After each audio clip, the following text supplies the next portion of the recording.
আসসালামু আলাইকুম। সবাইকে স্বাগত জানাই আমার চ্যানেলে। আশা করি সবাই ভালো আছেন। দারুণ সুস্বাদু ফুলকপি দিয়ে একটি মচমচে মুখরোচক নাস্তার রেসিপি নিয়ে চলে এলাম। আজ তৈরি করব ফুলকপির চপ বা ফুলকপির বড়া। খেতে ভীষণ মজাদার। বিকেলের নাস্তার জন্য মচমচে মুখরোচক এই ফুলকপির চপ খেতে সবাই ভীষণ পছন্দ করবে। ফুলকপির চপ তৈরি করার জন্য আমি এখানে মাঝারি সাইজের একটা ফুলকপি এভাবে কেটে নিয়েছি। ফুলকপিটাকে খুব ভালোভাবে ধুয়ে পানিটা ঝরিয়ে নিতে হবে। এখন এই ফুলকপিটা আমি ছোট মিহি কুচি করে কেটে নেব। আপনারা চাইলে গ্রেটার দিয়ে গ্রেট করেও নিতে পারেন। তবে গ্রেটার দিয়ে গ্রেট করলে একেবারে মিহি হয়ে যাবে। তাই আমি এই ফুলকপিটা বটি দিয়ে কুচি করে কেটে নেব। আর তাতে ফুলকপিটা একটু দানা দানা থাকবে, খেতেও ভালো লাগবে। আমি ফুলকপিটাকে কেটে এভাবে মিহি কুচি করে নিয়েছি। আর ফুলকপিটা এরকম দানা দানা থাকলে খেতে কিন্তু ভালো লাগবে। তারপরেও আপনারা যদি গ্রেটার দিয়ে গ্রেট করে নিতে চান সেক্ষেত্রে গ্রেট করে নিতে পারেন। এবার এই ফুলকপির মধ্যে দিয়ে দিব পেঁয়াজ কুচি। আমি এখানে মাঝারি সাইজের একটা পেঁয়াজ কুচি করে নিয়েছি। আর দিয়ে দিব ৬টা কাঁচামরিচ কুচি। মরিচের পরিমাণটা যে যতটুকু খেতে চান সেভাবেই দিবেন। আর দিয়ে দিব ধনিয়া পাতা কুচি।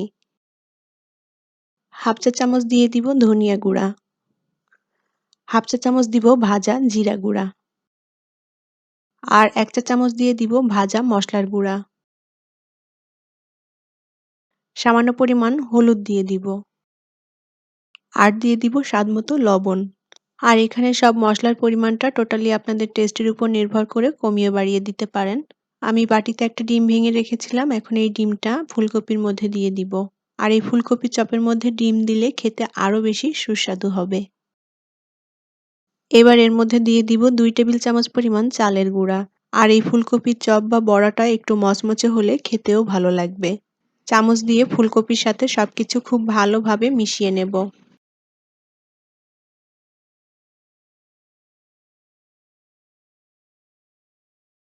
এখন এই ফুলকপির মিশ্রণটাকে একটু আঠালো করার জন্য এর মধ্যে দিয়ে দিব বেসন। আমি এখানে ৩ টেবিল চামচ পরিমাণ বেসন দিয়ে দিব। হাতের কাছে যদি বেসন না থাকে বেসনের পরিবর্তে আটা অথবা ময়দাও ব্যবহার করতে পারেন। বেসনটা দিয়ে আবারও ফুলকপিটাকে খুব ভালোভাবে মেখে নেব। খুবই সহজ একটি রেসিপি। আর এই শীতের সিজনে বাজারে এখন ফুলকপিটা অ্যাভেলেবেল পাওয়া যাচ্ছে। আর এই ফুলকপি দিয়ে নানা রকম মুখরোচক সব স্ন্যাক্সও তৈরি হয়। আমি ফুলকপির মিশ্রণটা খুব ভালোভাবে মেখে নিয়েছি। আর ফুলকপির মিশ্রণটা ঠিক এইরকম হবে। ফুলকপির মিশ্রণটা এরকম একটু নরম নরম থাকবে যাতে করে বড়ার শেপটা সুন্দরভাবে দেওয়া যায়। প্যানে পরিমাণ মতো তেল দিয়ে তেলটাকে ভালোভাবে গরম করে নিয়েছি। আর তেলটা আমি এমনভাবে দিয়েছি যে চপগুলোর অর্ধেকটা পরিমাণ তেলের মধ্যে ডুবে থাকবে। এবার ফুলকপির মিশ্রণ থেকে এভাবে অল্প অল্প করে দিয়ে চপগুলো ভেজে নেব। আর চপগুলো ভাজার সময় আমি চুলার আঁচটাকে মিডিয়াম টু লো এর মাঝামাঝি রেখেছি।